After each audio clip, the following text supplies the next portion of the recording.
Welcome guys, I hope you're all doing really well.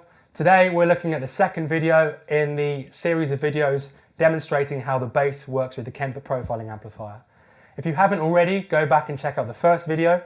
My good friend Matthew Seal plays through a tune called You're Full by an artist called Oscar Corney. It's a funk tune. I asked him to set up the Kemper in a tone that he really likes, and then I sat down with him and interviewed him about how he set it up, his approach to playing bass in general, and how he works as a professional musician. So without further ado, today we're looking at a second tune, which is a tune called Gunfight. This one's a bit more up-tempo, a bit more rocky, a bit more ballsy, and we're using a Dark Glass B7K profile. So without further ado, hope you enjoy the performance, and we'll sit down with Matt and interview him after.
How we gonna live tonight?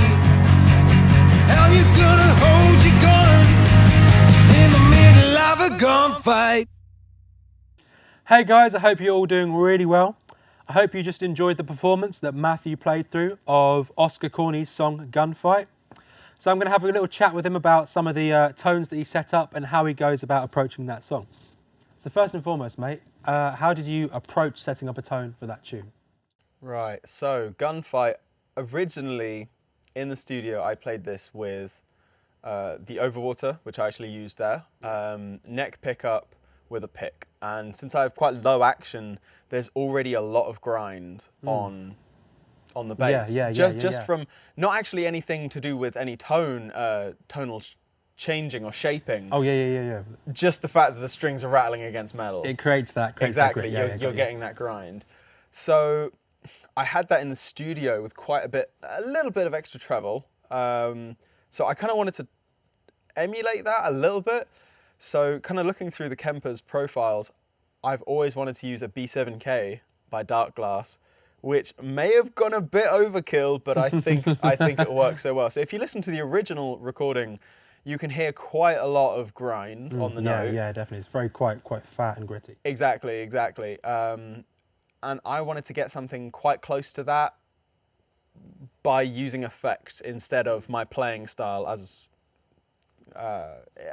from just my playing style. Yeah, of course. And obviously you wanted to show off a Kemper and show off its capabilities. Exactly. So using a emulation of a B7K really kind of shows that off. So the B7K is by a company called Dark Glass, and recently it's just kind of blown up in the rock and metal world for just having this ridiculous kind of buzzsaw of a tone that nothing else can get. You look at fuzzes, you look at overdrives, nothing comes close to the B7K or the B3K. So as soon as I saw that, I thought, right, I know my original tone from the original track in the studio, and I know the sound personally of what a B3K and a B7K sound like, and they are quite similar. So I thought, why bother trying to get something close to it? Why not just use it? Absolutely, yeah. So as soon as I saw that emulation, as soon as I saw that profile, jumped right on it. Sweet. So how did you actually like tonally shape it? Because obviously it's emulating it, but how did you go about actually setting up the EQ settings for it? Sure. Because I take it you wanted some sort of punch and you wanted some sort of grit for the song to really enhance the rock element of it. Same as always, I always boost, as a bass player, I always boost bass. A little bit of low mid, always boosting.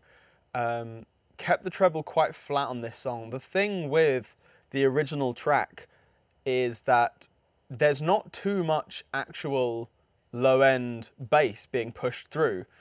It's more presence of the top end of the bass, the strang, the clank and the string noise that's kind of pushing through on the recording. So I wanted to kind of go with that as well.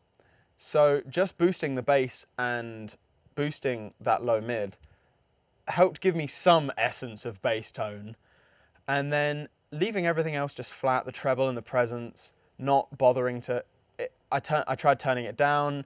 It just got rid of that extra little bit of string noise, so I thought, no, I'll turn it back up. Boosting it was way too much. Yeah, too enhanced. So, to be honest, I set the gain so just before it got to a level where it was stupidly distorted or anywhere near clipping, I backed it off. Boosted the bass and the treble, bass and the low mid by about, I don't know, so maybe they're about 3 o'clock. Both of them, and then everything else was just set flat, 12. Because one thing I found, even though it was quite distorted and quite heavy, for lack of a better word, was that there was still the tonal quality of the bass, which I thought was really cool. Because this is the situation that guitarists, especially once they've been playing for quite a while, and I'm sure bassists it's the same. The situation you want to avoid is that bees in a can scenario. Flying a jam jar. Flying a jam jar when you first. I mean, I remember when I first got. It was called a Fab Distortion by Dan Electro. Oh nothing my God, against I even had one of them. Nothing against it at all whatsoever, but that was like the first pedal I ever got. And if you think about, obviously, I mean, that was when I was 13 or something. So you think about over 10 years ago, the quality of effects that have changed nowadays. So obviously that was wicked back then. But nowadays you obviously strive for something different. It's the same with guitar. I always talk about how I like mids in my guitar tone. Because I like it to accentuate the Telecaster I use. I like it to accentuate the quality of that Telecaster. Of course. So I found in your way you set the profile up, you didn't whack the gain up so that it just really sounded like bees in a can, or it gave you the heaviness by it being distorted. It was actually almost, it was enhancing and helping the quality that you have of your Overwater, which I love the Overwater.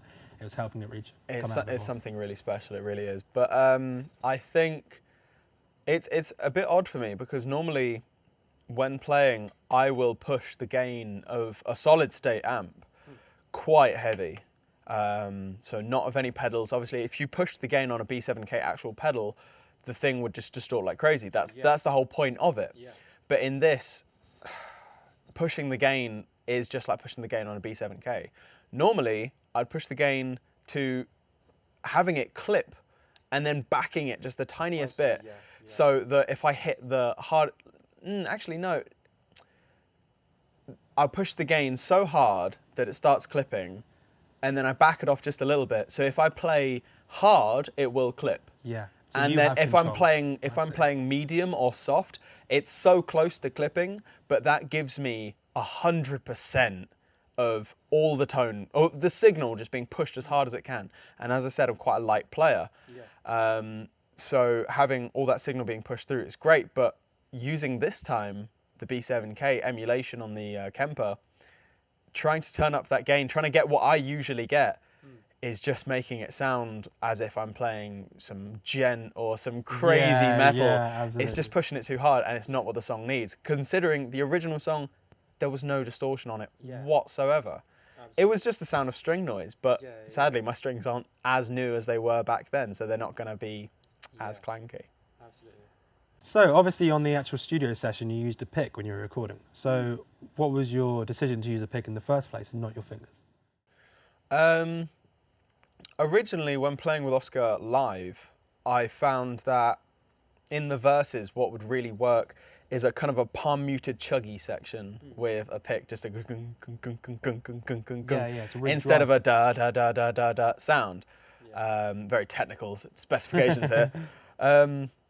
So with the pick palm muted, it just gave it this extra drive. You could accent the gung, dun, da, da, da, da, da, da, da.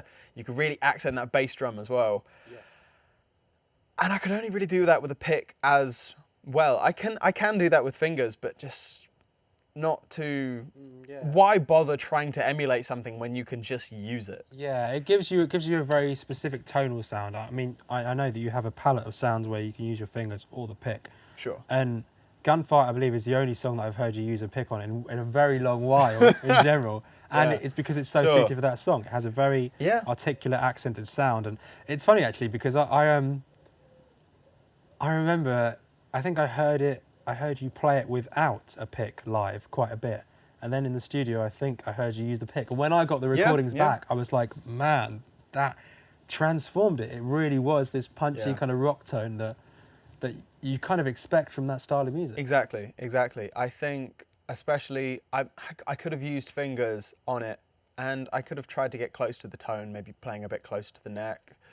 Either way, I use neck pickup on that just to get that extra, even more kind of clank, trying to be a P bass without actually using a P bass. Playing live was one thing without a pick. Playing on the recording, I just thought what this really needs is just more attack. Since the notes are, I don't want to say staccato, but the initial idea was to have them staccato. To have it go ga ga ga ga ga ga ga instead of ba da da da da da da da. So I wanted something that would have as much attack as I possibly could from the get-go. As soon as plastic hits metal, that's when you're having a spike in the signal. But using fingers, you will have a spike, but it's more of a bump.